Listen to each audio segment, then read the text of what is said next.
खबर यूपी के झांसी से है, जहां बबीना विधानसभा क्षेत्र के ग्राम आरी बरगढ़ में आयोजित 9 दिवसीय श्रीराम कथा में भागवत कथा सुनने के लिए भक्तों का जन सैलाब उमड़ पड़ा। मथुरा वृंदावन से आई कथावाचक आचार्य पंडित नंदिनी ने कथा में सिद्ध बाबा और रावतपुरा सरकार के वचन सुनाकर भक्तों को झूमने को मजबूर कर दिया। हजारों लोगों ने प्रसाद के रूप में भंडारा ग्रहण किया।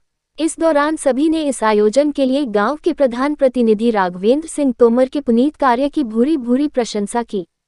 गांव में आयोजित इस आयोजन के मुख्य कर्ताधर्ता ग्राम प्रधान प्रतिनिधि राघवेंद्र सिंह तोमर ने बताया कि सिद्ध बाबा का यह मंदिर बेहद प्राचीन है। इस क्षेत्र की खास बात यह है कि यहाँ पर कोई भी आम किसी भी पेड़ पर कभी कच्चा नहीं मिलेगा। उन्होंने बताया कि यह गाँव रावतपुरा सरकार की जन्मस्थली भी है। इस आयोजन में रावतपुरा सरकार तथा सिद्ध बाबा की बेहद कृपा है। आयोजन में आसपास के लगभग 1 दर्जन गांव के लोग शामिल हुए हैं। उन्होंने बताया कि गांव में ऐसा आयोजन इतने बड़े स्तर पर कभी नहीं हुआ। हजारों की संख्या में भक्तों ने प्रसाद ग्रहण किया है। गांव के लोगों की आस्था का एक उदाहरण उस समय देखने को मिला जब गांव की प्रधान नीलम राघवेंद्र तोमर खुद भक्तों के लिए पूरी बेलती नजर आई। इन आयोजन में रावतपुरा सरकार के भाई ने भी महत्वपूर्ण भूमिका निभाई। झांसी से दीप न्यूज के लिए दीपक चंदेल की रिपोर्ट।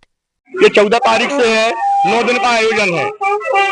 ये सिद्धगुरु महाराज श्री रावतपुरा सरकार की कृपा से, दूल्हे राजा महाराज, बालाजी महाराज और ठाकुर जी महाराज की कृपा से हो रहा है।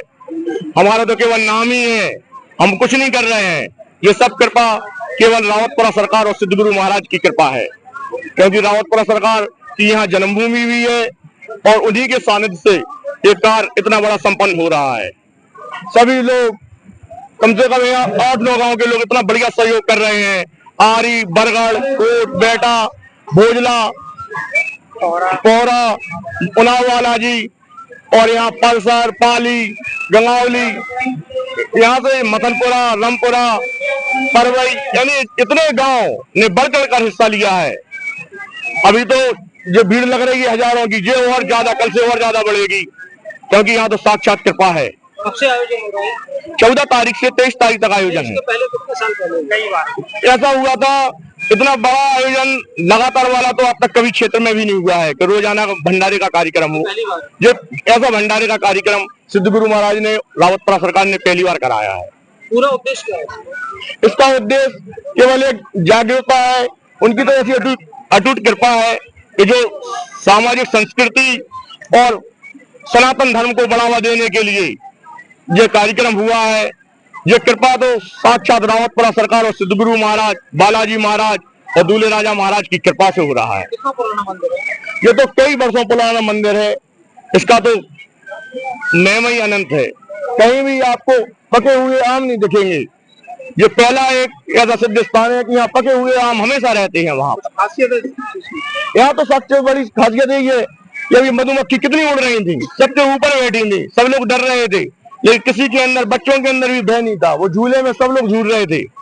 ये आपने आम वाला किस्सा बताया, ये पके हुए आम नहीं है, ऐसा क्यों, क्या है? यहाँ तो वो जैसे बालाजी में घी का कुआं है, लोग तो ये भी नहीं जानते हैं। जो बालाजी महाराज की कृपा से घी का आज भी कुआं है वहां पर, लेकिन अपन लोग जानते ही नहीं है। और जो अगर किसी से कहेंगे तो वो कहेगा झूठ बोल रहे हैं। आम की क्या कहानी है? आम तो यहाँ पका ही रहता है हमेशा। जब भी आप देखेंगे, अभी आप वहां जाके देखेंगे तो पका ही आम रहेगा।